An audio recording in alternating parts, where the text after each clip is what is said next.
All right, so AB617 funding. Our purpose really is to shed more light on how funding is allocated to this program, the different kinds of funding categories, how we're actually using the monies. And we are not doing this alone at CARB, obviously. This is why we have 3 air districts represented. Air districts are an implementing agency for the 617 program. And so they're going to be giving us some actual examples of how they use the funding for the program. All right, let's see. At this point, I think we can turn it. I just want to quickly go over the agenda. We will do the overview of the program. We'll talk about the 3 categories of funds. We will have some discussion at the end, but we also, as we said, since it's a small group, invite you to ask any clarifying questions as we go through the material and the examples.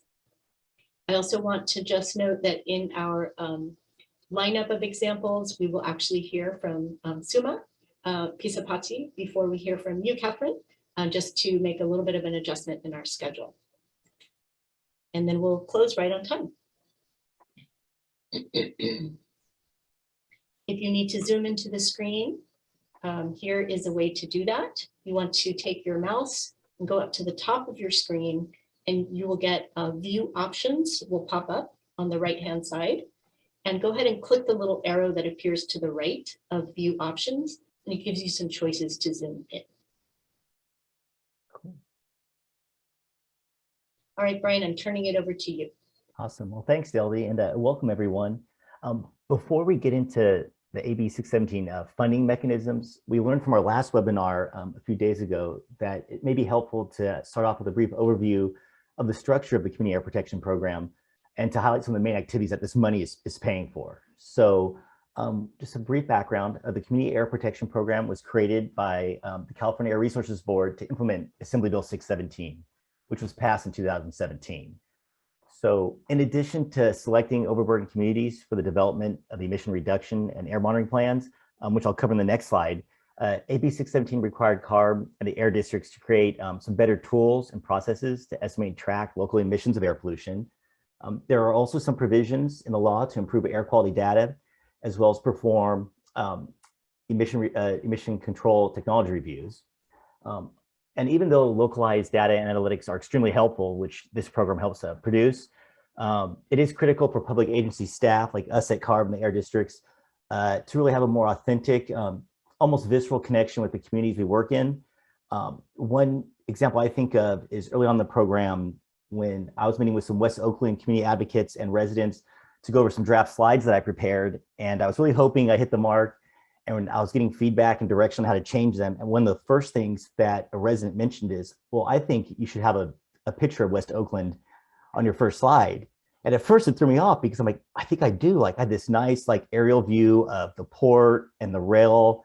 And I thought I had a picture of West Oakland. And then I realized what this person was saying was that, no, we need to be on the ground in these communities. Like West Oakland isn't the port and the rail or the USPS warehousing center. It's the people that live in these communities. So we need to be on the ground level with our community partners. So that's a big part of this program, is forming those types of relationships and making those stronger. So, and again, along with these specific mandates, this program is rooted in partnerships and collaborations with not only community residents, but other public agencies and other stakeholders. And since many community concerns, and since many community concerns cross over jurisdictions of multiple local, state, federal agencies, defining shared goals and values and building trust is really essential and forms the foundation of this program. So moving on to one of the main components of AB 617 are these community air protection, community emission reduction plans. And this does require a substantial Los planes de of our resources. De nuestros recursos. Oh, I'm sorry, is everyone hearing Spanish translation as well? Or is it just? Yes. Oh. Yes, Lydia, we can hear you. I apologize. This is Lydia, the Spanish interpreter. It doesn't seem like I'm assigned properly. I'm not in I don't have access to the proper channel. Okay, give us a moment to send you the link again. Thank you. Please bear with us, folks.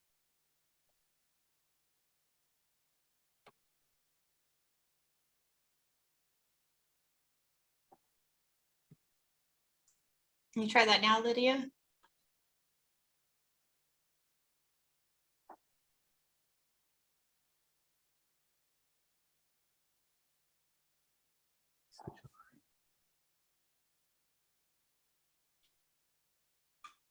Maybe somebody check the Spanish channel and see if she got in there.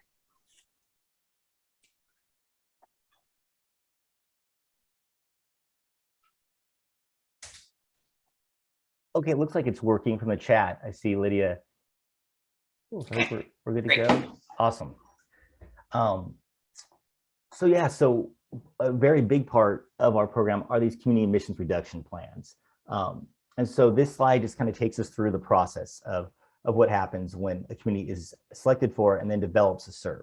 So once the community is selected by CARB here at the beginning, an air district that community is in sets up a community steering committee made up of mostly residents plus business owners, local public agency staff, and in some cases, academics and other technical experts. And the process starts to develop that community emissions reduction plan, which requires a lot of technical and policy work to prioritize community concerns and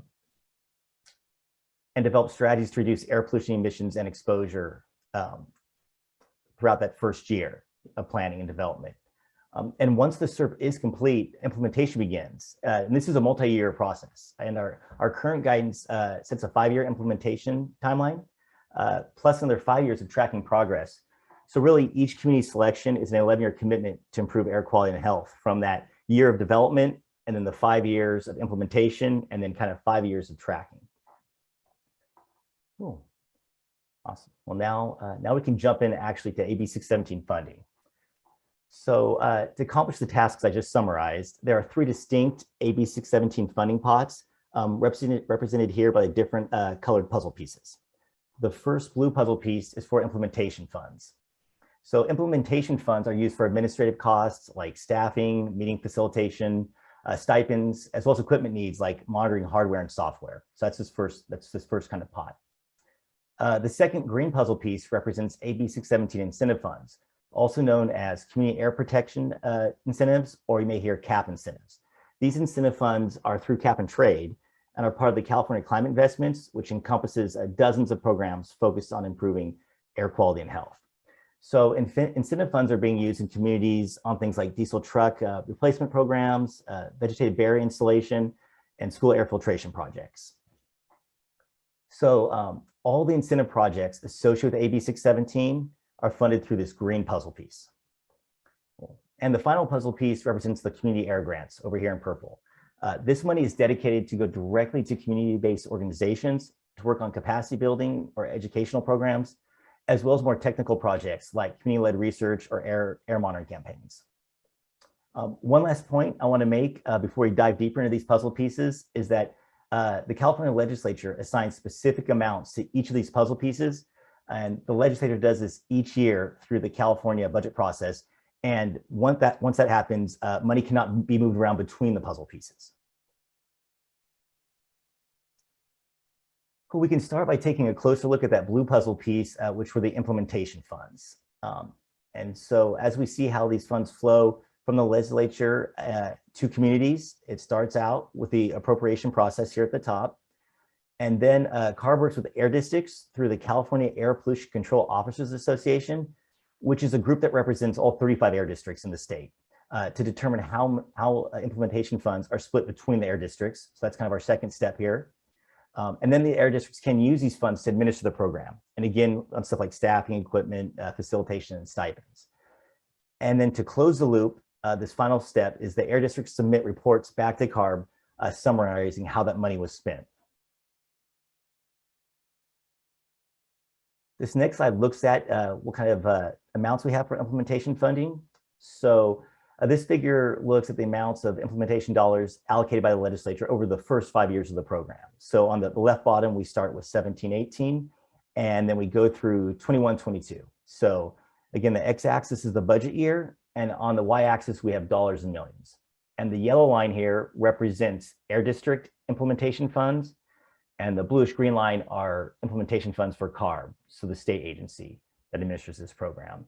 As you can see, since the second year of the program, funding has maintained pretty stable throughout the years, even though as the program has expanded to try to reach more overburdened communities. So this may be a common concern. You've all heard about the program, about how this kind of funding structure affects our ability to expand the program and achieve its success in our current communities as we progress. So this next slide kind of breaks down the implementation funds a different way by air districts. So here we're looking at just the fiscal year 2021 as an example.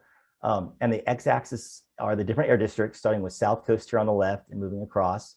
And the y-axis again is in dollars and millions. And so the number in blue represents how many selected communities of the 17 in the program reside in each of these air districts.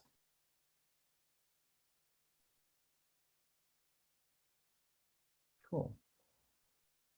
So now that I've kind of given an overview of the implementation puzzle piece, I'd like to invite some of our air district partners to show some examples of how they are using their implementation funds. So first, I'll turn the mic over to Suma Pesapati, who is the Environmental Justice and Community Engagement Officer of the Bay Area Air Quality Management District, to share some of her thoughts. So go ahead, Suma.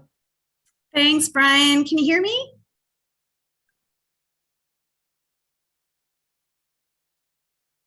Can you hear me? Yeah. Yes. Oh, okay, great. Sorry, I had you on pin. Okay, great. Well, good evening, everyone. As Brian mentioned, my name is Suma Pesapati. I'm from the Bay Area Air District. And I wanted to talk a little bit about how we're trying to democratize the use of AB617 funds to be a little bit more community-led. And so I wanted to cover two particular initiatives today. One being our James Carey Smith Grant Program, and the second initiative being our Participatory Budgeting initiative. So starting with James Carey Smith, by way of background, instead of waiting to implement participatory budgeting or PB, our community engagement office had thought creatively about how to use AB617 implementation funds immediately to provide direct funding to nonprofit organizations to support community-based solutions that address air pollution while also helping reduce our global climate impact. So we had an existing grant program, but with the additional support of 617 implementation funds, we vastly expanded that grant program. We awarded 33 capacity building grants for projects in EJ communities and environmental justice communities in this most recent grant cycle. And so in other words, we've used those implementation funds, 617 funds, to basically triple our grant cohort. And not only triple a grant cohort, but also increase the amount of each individual grant. And so consistent with the capacity building goals of AB617, our JCS grants leverage the power of community members to fully participate in decisions that impact their environment, their local environment, and their health. So before I get into more detail about JCS, I wanted to first acknowledge that this grant program is the namesake of Jim Smith, and he was the Air District's former community outreach manager, and he launched the first community grants program in 2009. Unfortunately, Jim passed away in 2015 from ALS, but the JCS program continues and extends his vision of more engaged and empowered Bay Area communities. So coming back to our current grant cycle, in this grant cycle, the Community Engagement Office prioritized applications, as I mentioned before, in EJ communities. So basically communities awaiting 617 designation, or projects based in communities with an overall score of 70 to 100 in the pollution burden program called Calendvirus Green, or the tool rather. So apart from the funds, we're also prioritizing technical assistance to our grantees at each stage of the program, and also offering opportunities for our grantees, especially at a regional level, to collaborate. So grantees in Alameda County or San Jose or Santa Clara County, for example, trying to gather them together to build those connections and to leverage their impact. In addition, we're working with an external evaluator on a year-long evaluation of the grant program. We're gathering data about the program through grantee surveys and focus groups. So you might be wondering what the grants are funding, what kinds of activities. And we're really excited about the projects that our grantees are undertaking. As I mentioned earlier, the activities are fundamentally focused, consistent with AB617, on building capacity to lead. Those capacity building activities include community needs assessments, allowing research on what communities need to participate in discussions about local air quality concerns and neighborhood level solutions. Another category is community organizing. So that involves implementing strategies to organize community members around air quality and other environmental justice issues. And this category can include leadership development and coalition building. And of course, authentic participation. So that could include planning activities to help communities learn about local air quality issues, explore the root causes of air pollution and its impact on residents, and identify agencies that might be able to help with their concerns. So as I mentioned at the outset, the second initiative I wanted to cover today is our aspirations for participatory budgeting. We're keen to implement a PB program to guide the use of our 617 grants from CARB. For those of you who may be unfamiliar with PB or participatory budgeting, it allows community members to basically decide how to spend a defined portion of a government agency's budget. The PB process empowers community to make all decisions related to the design of a particular program. So for us, for the Air District, the process would start by identifying eligible programs, the budget amount, the purpose or goals that the program aims to achieve, and of course the limitations on the use of those funds. And once our board ratifies those initial parameters, a community-led decision-making body would then step in to lead the effort. That decision-making body would design a program and process, including how projects can become eligible and selected for funding. And the outcome would be that the community selects a set of projects or programs that meet their eligibility criteria. And we've been exploring the implementation of PB across a number of programs. And of course, one of them is AB617. So to implement AB617, as has been mentioned already, CARB provides grants to incentivize deployment of advanced clean air technologies, and fund the development and implementation of monitoring plans and community emission reduction plans. So there's basically two categories of funding, the incentive funding and the implementation funding, as Brian mentioned. And both categories offer opportunities to implement PB principles. That being said, we are several steps away from implementing a PB budgeting process. So in terms of process and next steps, we first need to define the program budget, purpose, and limitations. We also need to identify a community decision-making body to shepherd the process. So staff intends to work with the board to define these critical factors and the relevant decision-making body or bodies to develop a community-oriented process. We started this, our journey on implementing PB with a training for staff, which was led by Cristania de Leon, who is the co-executive director at the Participatory Budgeting Project. The PB project is a nonprofit organization focused on empowering people to spend public funds.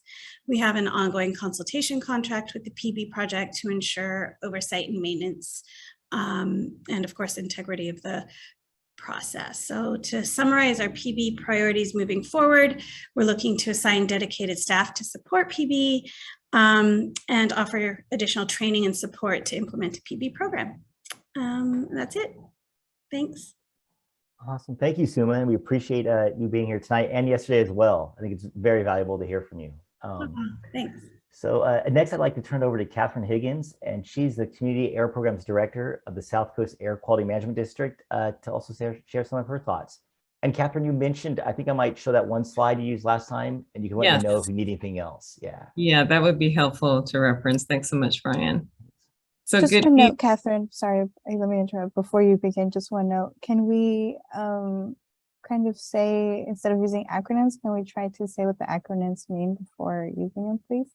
So for the folks that are not familiar with all the acronyms, I know we agencies, we love our acronyms, but please spell it out for folks that are unfamiliar with them.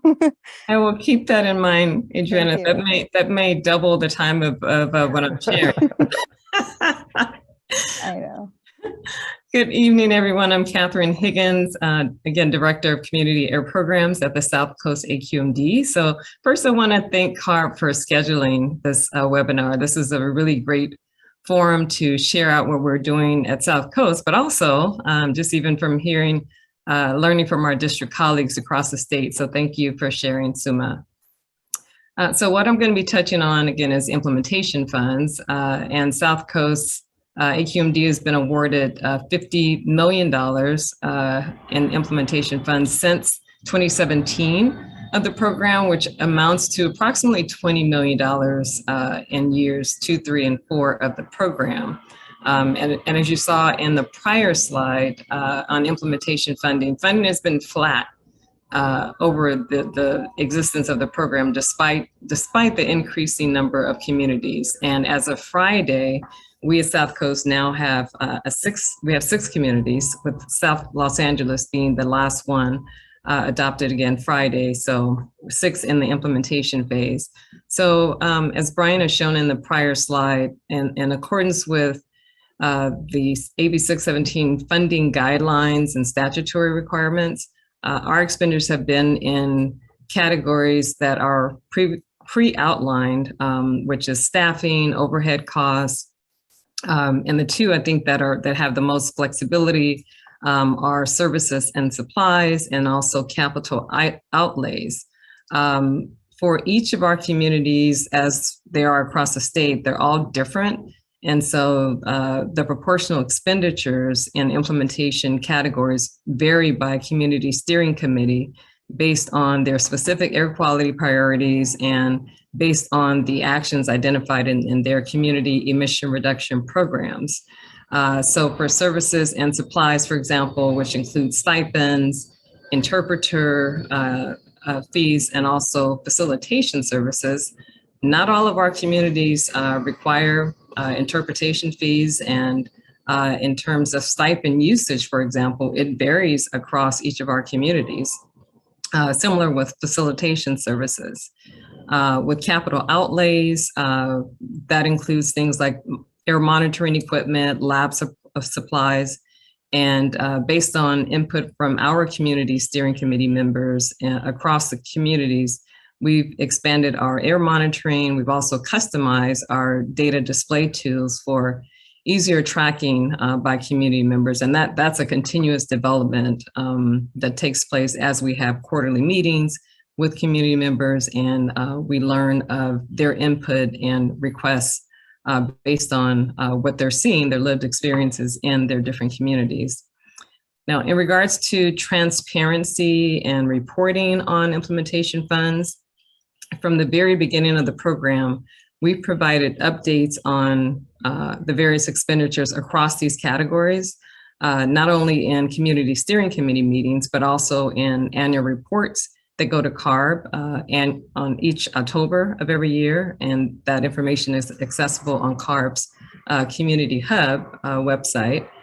However, what we did hear from community members was that there was a request for more transparency on how the implementation funds and expenditures were used, and how these funds are utilized in order to support the specific activities that are in each of their community emission reduction programs. So for us, it was very important to provide more opportunities for discussion and engagement on how the funds were spent. So we have, over the course of implementation years in the program, we've conducted all CSC consultation meetings as well as individual meetings with each CSC.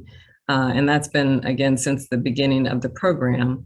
But individual meetings leading up to our program reporting to CARB each October has been very helpful in order to, just to create that open dialogue and input and continue to get direction and suggestions from community members. So we're continuing to provide different mechanisms to facilitate participatory budgeting and doing so through different and creative mechanisms such as polling. We've used Jamboards, breakout rooms, working teams. There's not a one size fits all for any community, but we're continuing to just think outside the box, respond to what works for any given community. I've touched on implementation, and my partner colleague from South Coast AQMD, Walter Shin, is going to speak a little bit more on how our incentive funds are directed to communities, and he'll share some specific examples of how we've integrated participatory budgeting in order to engage our CSC members in decision-making in a way that is community-driven. So look forward to answering any questions you might have at the end of the session or whenever it's appropriate. So thank you. Awesome. Great. Thanks a lot, Catherine. And yeah, with that, since we just finished out with discussing implementation funds, if there are any clarifying questions about implementation funds before we move on to the next puzzle piece of incentives, we can take them now if anybody wants to put questions in the chat or raise their hand and verbally ask a question about implementation funds.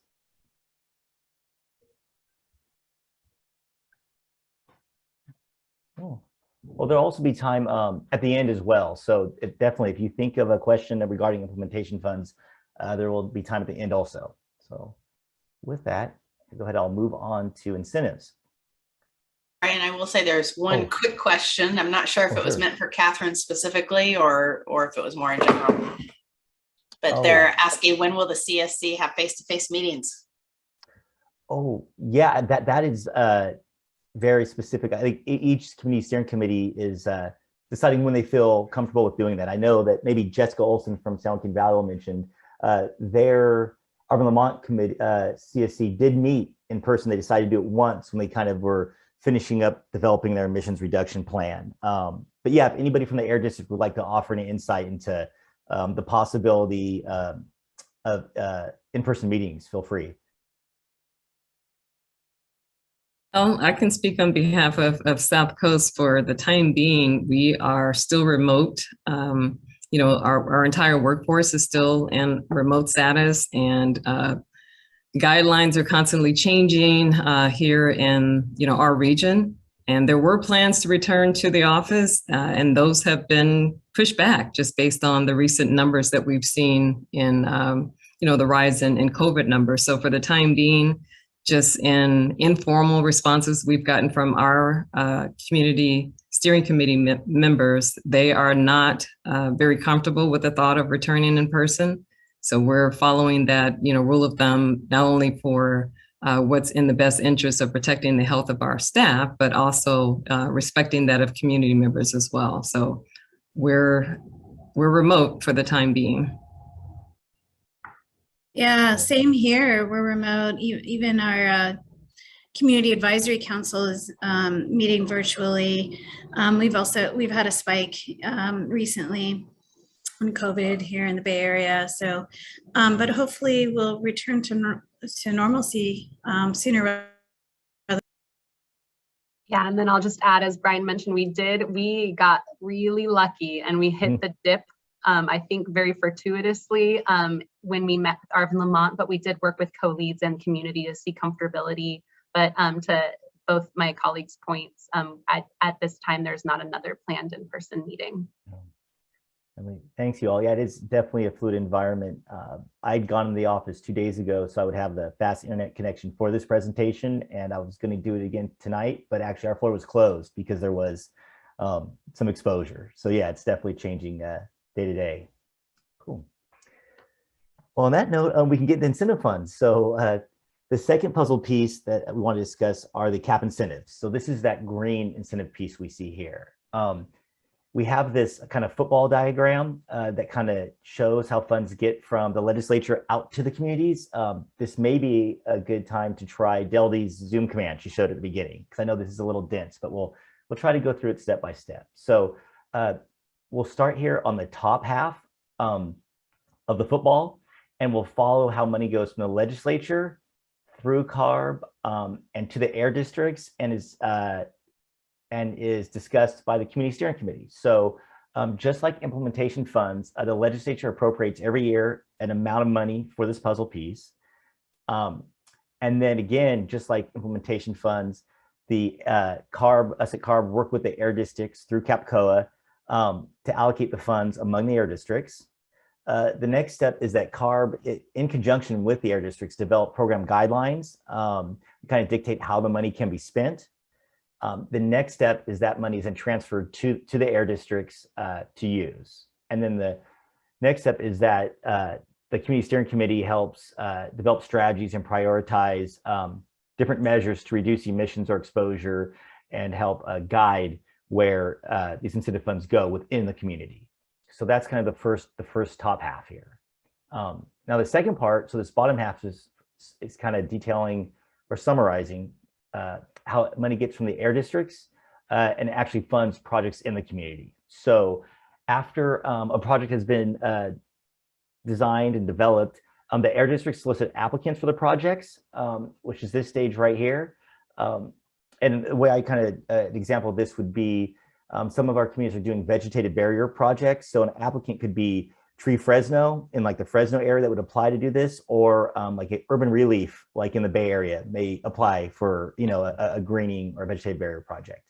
The next step is that these projects are evaluated based on program guidelines. Do they match these guidelines that appear? And they are selected for approval. And then the air districts sign contracts with the applicant for the project.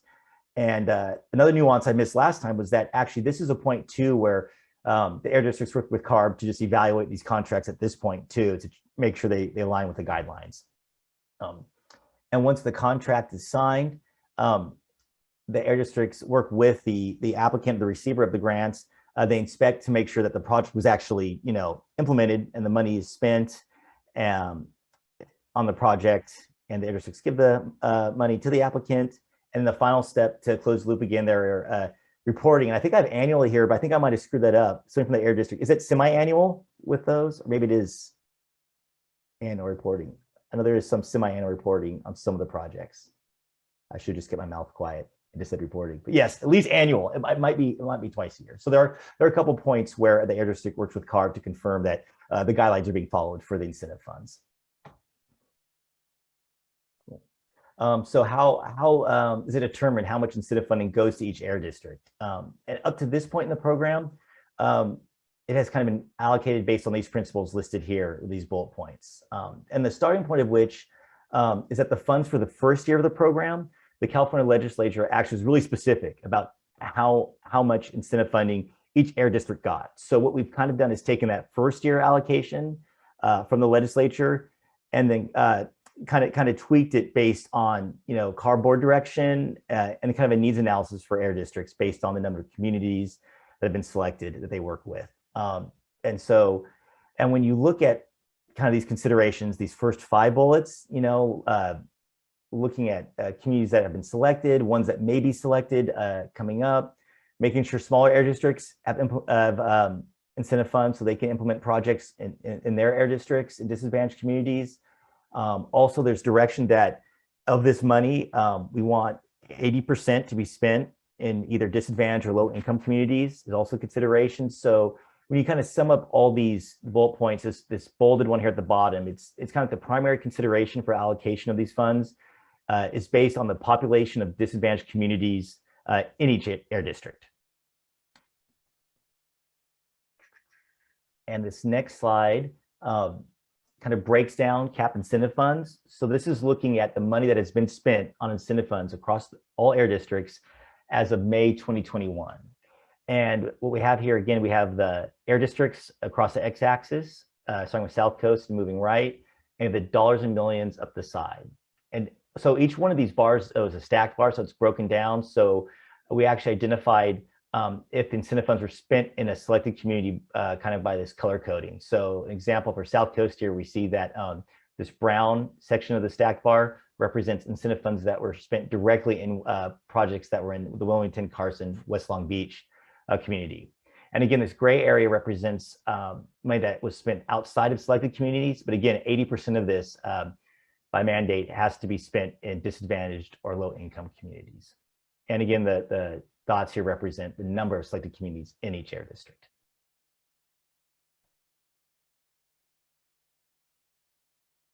Neat. I do see some questions in the chat. Maybe we'll hit them right after we hear from Jessica and Walter. So now that we've kind of go over the basics, principles, I'd like to hand it over to Jessica Olson with the San Joaquin Valley Air Pollution Control District. Jessica is the Director of Community Strategies and Resources. I know she has a pretty neat tool to show everyone regarding how they allocate incentives. I do, and thank you, Brian. So as my colleagues Catherine and Suma mentioned earlier, definitely districts are, I would say, especially those of us that have had many different iterations of 617 communities selected over the past few years, we're certainly evolving and learning a lot from you all and from the residents on really how they want to be involved in this program. And the tool I'm about to show you is really sort of where we're at in that evolution, at least here on the Valley side. And it's a tool that we sent out for our most recently approved, or at least approved by the steering committee, Serp, or Community Emissions Reduction Program in the Arvin-Lamont area in the south part of Kern County. So I'm going to share my screen. I'm going to walk through it. And as I'm talking, I might toggle to the Spanish version of the tool as well, because we do have both. It is one of our bilingual communities where everything we do is in Spanish and in English.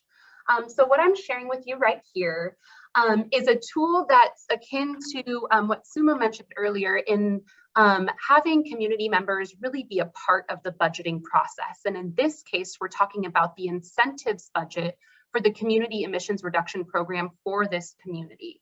And so in the way that the district did it is we set kind of a budget of $30 million based on how we had allocated funding in other communities, based on kind of knowing the initial concerns throughout the community, but then using that budget and using a brainstormed list of potential community emission reduction or SERP measures to provide incentives to turn over to clean air technologies, all based on community input. We then created this spreadsheet that allowed folks to see how their different ideas on creating incentives for SERP measures could then be toggled or adjusted in order to be within or around the budget that we set forth. And there were a couple of things that we wanted the community members to keep in mind when they looked at this. And I'm going to pop to the Spanish really briefly. But really knowing that this column is the number of units of the thing that we're talking about, and this column is the incentives per unit. So for example, this is replacing heavy duty trucks. And we started with the proposal of saying that maybe the community could look to replace about 25 heavy duty trucks with an average cost of $200,000 per truck. But we also know that community members might not want that balance within their SERP. There are a variety of other measures in here. And so in order to play around with a little bit this budget, we created this tool where they're allowed to go in and adjust and then see what that adjustment not only does for the budget, but also for the target emissions reduction that we're expected to receive out of that measure. And the reason is that, the primary goal is to reduce emissions and exposure to emissions through this plan. And so we wanted folks to be able to understand how those different decisions that we were empowering them to make really affected the overall goal of this SERP. And so you can see here, say folks didn't want any trucks, it certainly puts us under, and there's definitely room now in the budget to play around, but it also dropped our potential NOx emissions reductions numbers low. And so kind of working within a range that the community members and the district felt appropriate, we kind of set these little gauges that you can start to see get messed around with as we adjust the numbers. So for example, say the opposite, someone felt we should target 50 trucks. We're definitely getting a lot of NOx reductions, but obviously the adjustments need to be made elsewhere within the budget to make sure we're within that budget. And so it's a really great tool, or we felt it was great to help community members see the bigger picture when they're providing feedback to the district, as well as give community members really individually a voice in how the budget was created. And so you can see here as I'm adjusting numbers, it adjusts the overall incentives for each of the categories. I'll go back to English. And overall gives people a better picture of how we can then take their input and move forward and make the SERP measures a part of the final proposal to the community. Couple things I'll say about this before I talk about how we used it. One is that we do recognize that this is a tool that some folks who are very familiar with online tools or spreadsheets might think is rather simple, and some folks don't have access to even some of the technologies that we're using here. There are members on our steering committee that do not have email, and so we're very conscious of that. We've worked with these communities for a long time now and set up a couple of different opportunities for folks to participate in this and still be in a meaningful way. And so what we did is every single person received their own individual link to this. And even if they didn't have an email address, a link to a spreadsheet in their preferred language was created. And then we set up in person, again, we were kind of in an interesting time in COVID where if folks felt comfortable coming in person, we had our third-party facilitator go to different community centers in different parts of the community on different days and different times of day to really allow access to someone who could help walk them through the technical piece and allow them to create that feedback for the district. And so if folks were comfortable, they were able to come to that. We also did host a Zoom sort of office hour where folks could log in and get help over Zoom. In addition, we always call residents and walk them through the tools, and we have great co-leads that did the same. And so with all of this, we were able to have the majority of the steering committee, mostly residents, fill out and use this tool. And I'm going to share with you here, I don't have this in Spanish, so I apologize, but briefly I will just read out that these are just two example measures. This top one that I'm highlighting here says enhanced incentive for resident vehicle repair. And you can see this is our actual, the number of people that said yes, the number of people that said maybe. I kind of failed to show you, I'll show you really quickly. You could also adjust whether you said yes or maybe to the measure or no. The number of folks that said no. This was the original proposal that the district had. The average CSC member suggested that we increase that. And so we then came back with an updated number. This is an average of 41, not because a bunch of people thought we should have 441, but just on average, some had more and some had less. And so sort of coming back with an average higher number, similarly on the incentives per unit is what we did here on this item. So I'm gonna stop sharing and just kind of briefly, really quickly, next steps in this was to actually go to what Brian mentioned was our in-person meeting where folks were able to individually support or not support the measures as described and as amended based on the community feedback. And then we had a couple of sort of iterative Zoom meetings and surveys that helped us refine and hone exactly what would go into the SERP. And so as was mentioned, We did get a final unanimous approval from the CSC on, Monday, and plan to go to our board next Thursday. So it definitely, we feel like it was just another evolution and much more inclusive, and folks felt much more included in the process, I think, than other versions of other Serps that we've created. So I'm happy to take questions kind of when it's appropriate, Brian. Thanks. You know what? I think you did get a couple specific ones. Maybe before I go to Walter, there's one that, where to go? I think I just saw when Vanessa asked if this tool, I think it was, if this tool was available to all participating communities in the San Joaquin Valley Air District. So we just created this for Arvin Lamont as we were developing the SERP just a few months ago, kind of in the process. The other SERPs have been in implementation mode for over a year and some of them over 2 years. And we did not have this tool. So I might have, like you said, Brian, I might have mentioned that this is definitely a new tool and we did not have this when we created the SERP. We had definitely different iterations. We had lots of surveys and lots of different types of feedback, but nothing that was this sort of an overall picture. So we're really excited about the evolution and definitely looking forward to, as we move forward with our communities, maybe seeing, is there a way to touch base with folks with a tool like this in our existing communities? Cool. Thanks, Jessica. I think that was one specific I saw for you. So maybe we do have some more questions about incentives, but let's move on to Walter. So Walter Shin of South Coast Air Quality Management District. He's a manager of the off-road incentives, inspections, and special projects. So yeah, please go ahead, Walter. Hi, good evening, everybody. And thanks, Brian, for the introduction.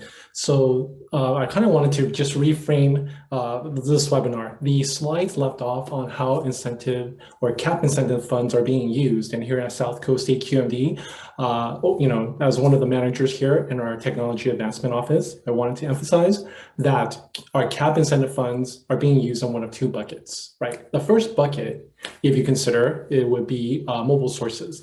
So with mobile sources, we are primarily honing on reducing emission reductions from various sources, various mobile sources.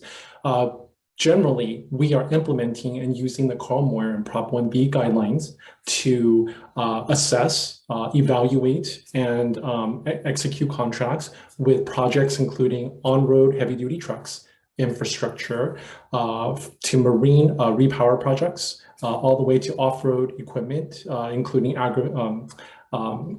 construction and locomotive and cargo handling equipment. So with that, that's one side of how CAP incentive funds are being used. The other side, the second bucket, if you will, are pertaining to stationary and community identified projects. Primarily, I wanted to showcase two things, two various projects. One being the AB617 truck incentives program that we are currently working on in collaboration with our CSC community members and with ARD. I wanted to showcase this particular project because going back to what Catherine was mentioning before, which is that this has been a very collaborative effort where we were able, South Coast AQMD staff were able to set up 3 various workshops, collaborate with CSC groups, and conduct polling and subsequent surveys to the attendees interested in this program, which encompasses primarily a loaner aspect. The truck incentive program, what we're developing with ARB is a truck loaner concept where communities, AB617 communities who have hesitancy with zero emission technology or any issues that they may have with any of the existing incentive programs. This truck incentives work plan was generated in collaboration to address these concerns. And some of these concerns, again, with technology hesitancy, they're concerns about scrapping their old trucks or with other kinds of issues that we have heard through these workshops, and through communicating with CSC focus groups, communicating with ARB staff, we're able to move forward with the truck plan that we hope to implement in Q1 of 2023. And I want to showcase this because this is a really good example of a collaboration between agency and the community moving forward. The other community identified project that we wanted to focus on is with air filtration systems. With that aspect, we also conducted polling with CSC members where we were able to, based on their input, prioritize their schools, a school list for funding for air filtration systems. So taking a step back, CAP funds are being used in this way in our region. And just wanted to showcase that South Coast AQMD and the staff remains committed and moving forward to being engaging with the community and focusing on AB617 community Serps and priorities. And with that, be happy to answer any questions. Thanks. Great, thanks, Walter. And so if anyone now has any questions about incentives, either generally or specifically for Walter or Jessica, feel free to put them in the chat, or you can also raise your hand.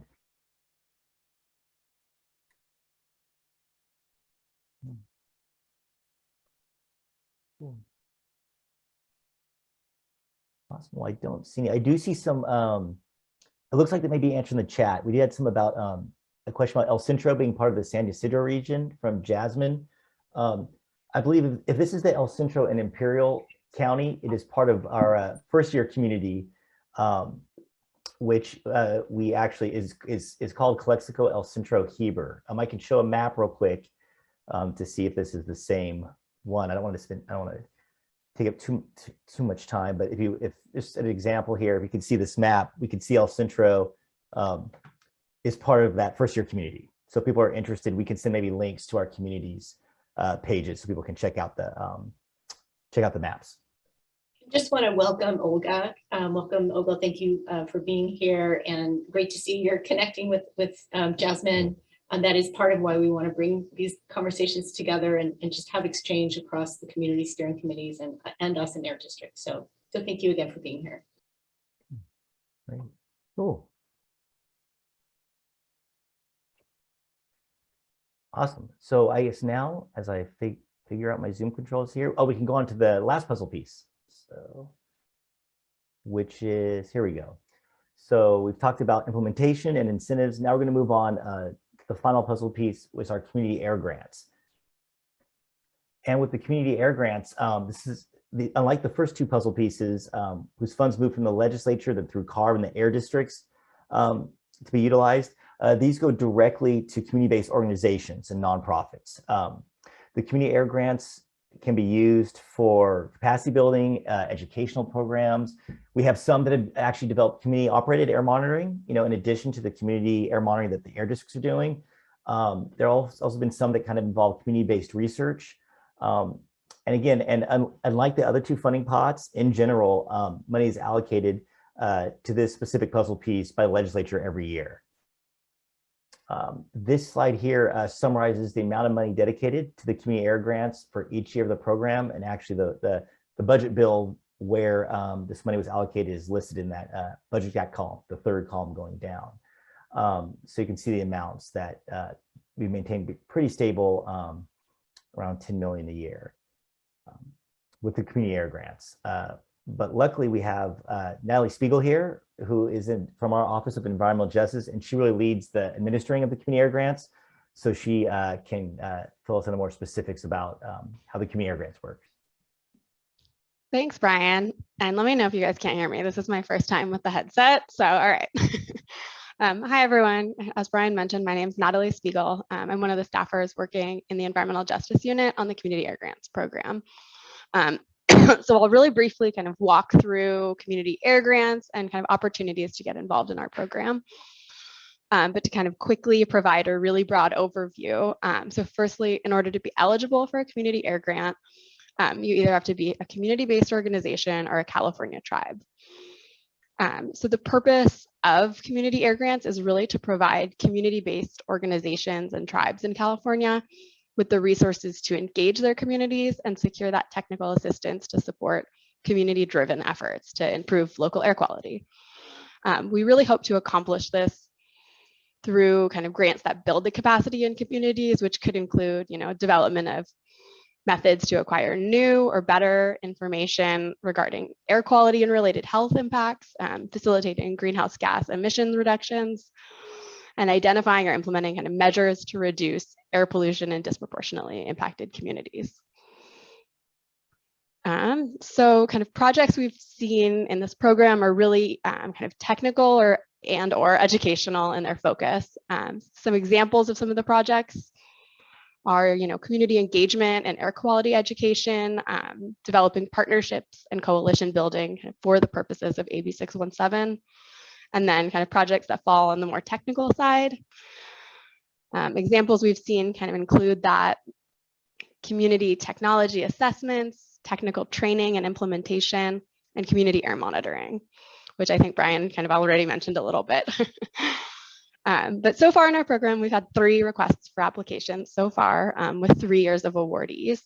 To see summaries kind of in a bit more detail of the projects themselves, kind of that have been funded through the program, we will drop links to each of the 3 years of, thanks, Michelle's already ahead of me, drop links to each of the 3 years of the awardees in the chat. And that kind of goes into a little more detail about some of the more specific projects and locations. So we do have another round of funding coming up. The total amount, it was kind of mentioned in one of the slides, is $10 million for this next round of community air grants. We're not exactly sure when we'll release that request for applications.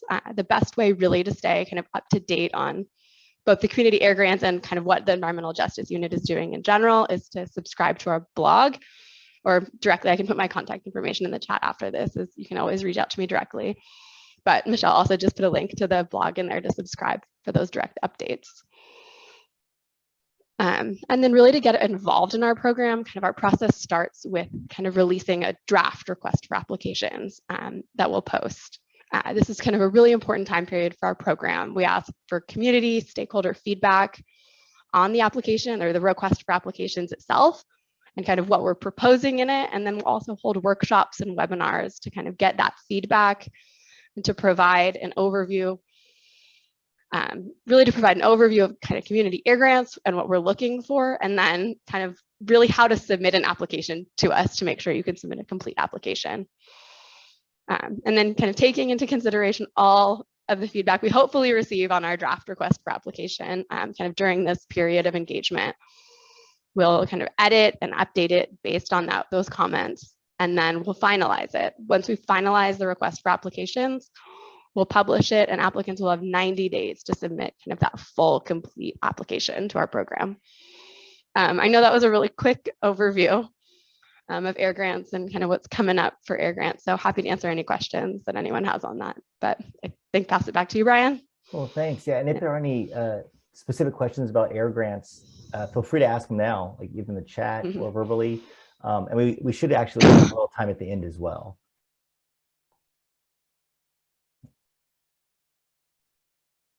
Looks like I'm not seeing any team. Michelle, are there any out there that I missed? I don't think the so. Links. I know there's a lot of links, so probably hard to go through all the links that I had you include, Michelle. I guess the only question is, Andrea, did you need to say anything, or did we complete that in the chat? Unfortunately, I lost connection, but I just wanted to address Jasmine and Olga's questions about San Isidro and El Centro. Again, El Centro is a part of the Imperial Corridor, and that was a first-year community, and they have already developed their Serp and camp. San Isidro, on the other hand, was just selected as part of the International Border Community, and they are just in the beginning stages of developing their Serp and camp. If you are interested in becoming a member of their CSC, you would need to reach out to the San Diego Air Pollution Control District for more information, as I believe they are still accepting applications. I hope that helps. Yeah, I think that does, Andrea. That's awesome. Oh, good. Olga's already a member, so we're good. But if anybody does need that information to hook up with San Diego, APCD, you can email us. Like we can put you in touch with their staff. And I'll try to find a link if I can to drop in the chat too. Cool. Thanks, Michelle. Awesome. So everyone, we are almost done. I just have one or two more slides to show, and then we can open it up to any other questions. So I think this will work. So as Deli mentioned at the beginning, part of this, the purpose of this webinar was to go over the basics of AB617 funding, because over the years of the program, we have received a lot of questions about that.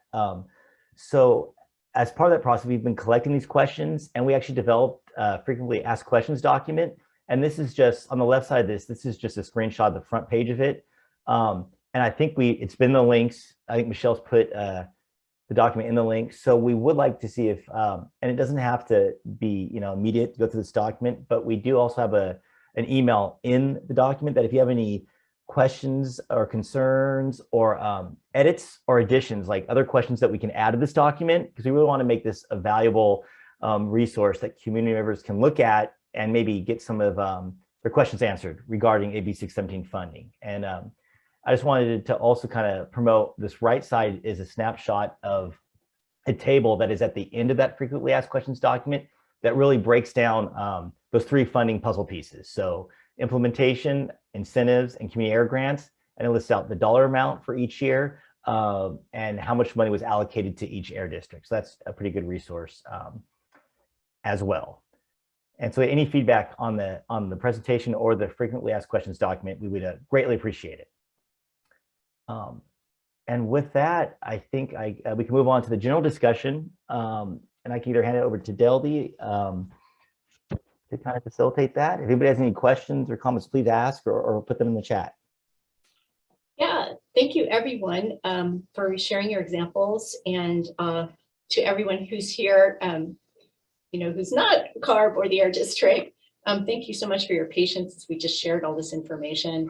I do see a really important question in the chat from Jasmine. Jasmine, you're also welcome to voice your question if you would like. You can unmute yourself, but we can also read it here. It looks like your chat is about when, let me see if I can get to it so that it can be interpreted. When we go back into the basic stuff, for example, when the public calls in to complain about any rule breaking in AB617 communities, should that go to CARB or AQMD? Can we find a way to make a report from an AB617 community? Let's see here. Yeah. Whoops, my screen just froze. Brian, can you go ahead and just finish the rest of that? And then Sure. Catherine, I think this might be something we want to take. Yeah, sure. So so you got it covered down, the idea of who they can call, and it says, can we find a way to make a report from an AB617 member, one that's investigated, and not need more people call for it to be investigated? So yeah, I think they're looking, Jasmine's looking for, is there a contact or a process to report complaints and standardize, and what agency should that be directed to?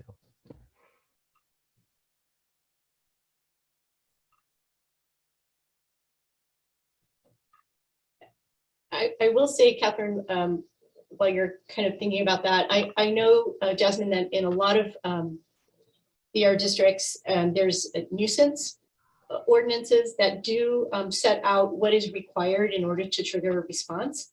And oftentimes there are multiple numbers of complaints that need to be made, right? And so that's a common thing that we see across air districts.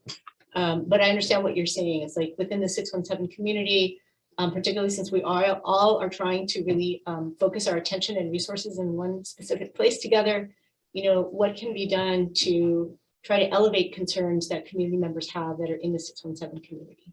Did I get the gist of your question? Oh, you're muted. Hildy, it looks like she doesn't have a working mic, so she's probably trying to type into the chat. Okay.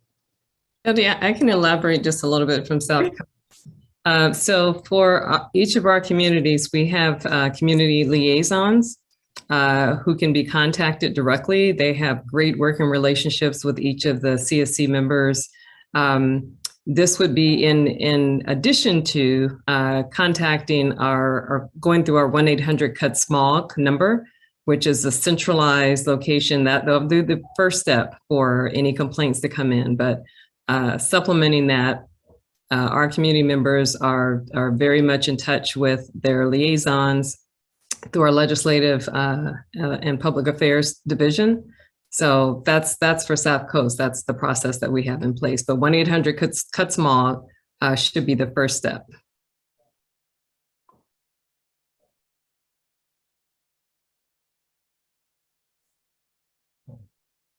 Thank you, Catherine.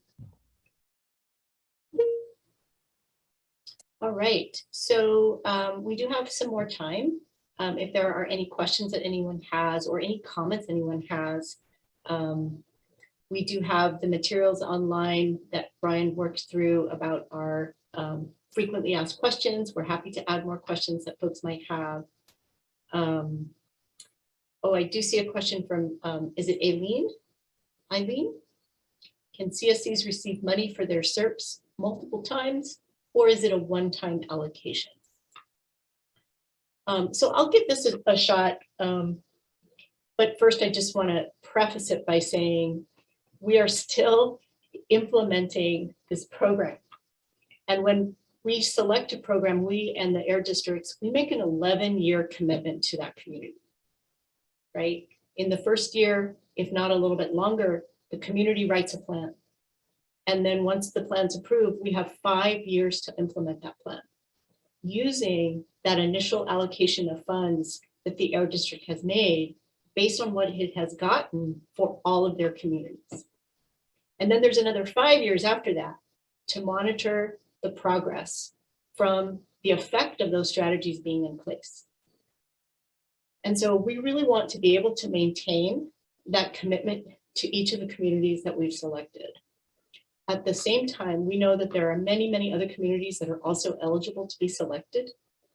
And if we were to start a trend of continuing, right, to add additional monies, that might jeopardize the ability to address the needs of other communities, right? So that's something we have to balance, but it is something that we're only starting now to see happen as more communities start to be more advanced in implementation. About half of the communities that were selected in the first year of the program are now about halfway through that 5-year implementation period. And I certainly would invite any air districts to, share their experiences so far in terms of, are you seeing requests like that? The balancing act that we all have to make. Yeah, I'll share that to Deldy's point, what we're finding really in the SERP isn't so much about adding, but shifting funding around. And it is something that we authorized and CARB supported authorization of when we adopted the SERP, just knowing that a lot of the incentives programs are voluntary programs. And as we progress, it might become obvious that maybe there's no longer a need for them or the demand for the programs isn't supported, while on the other hand, maybe other programs are oversubscribed, or we're finding we needed to change the incentives amount because people weren't taking advantage because it was too low. So that's what we're finding. But to Deldy's point, just at least on our air district level, there's not really a look into adding, but to look ahead when it comes to future communities and other community work, which certainly CAP incentives funds can also be used for.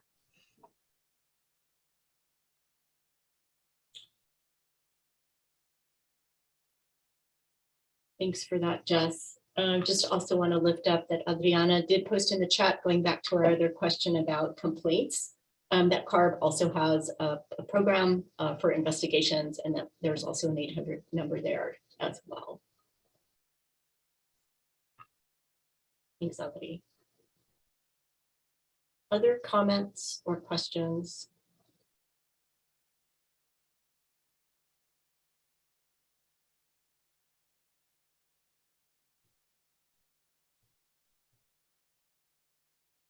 And I'm curious about something for those folks that are not CARB or air districts. Can you give me a thumbs up if you are a member of a community steering committee? We'd just love to see it. You can give me a real thumb if you got your camera on or use your Zoom reaction.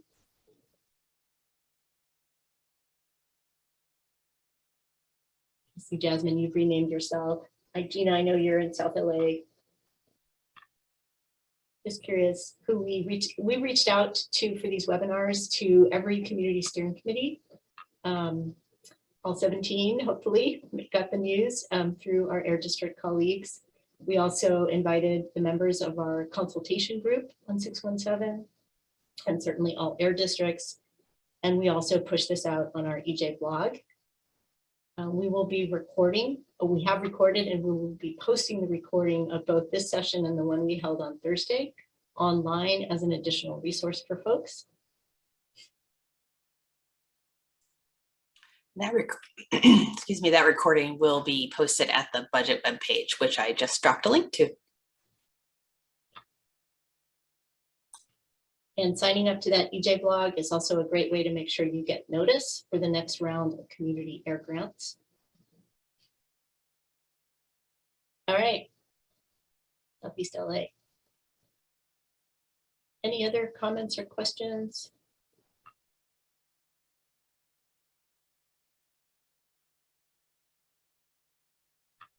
No, I think everybody wants to go have dinner. I just want to thank everyone again. Really helpful conversation for us. We always learn a lot from your questions and comments. I hope it was useful to you all as well.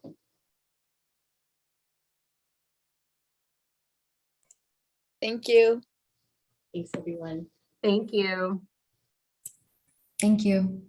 Yeah. And thank you to our interpreters. Yes. Thank you. Buenas noches.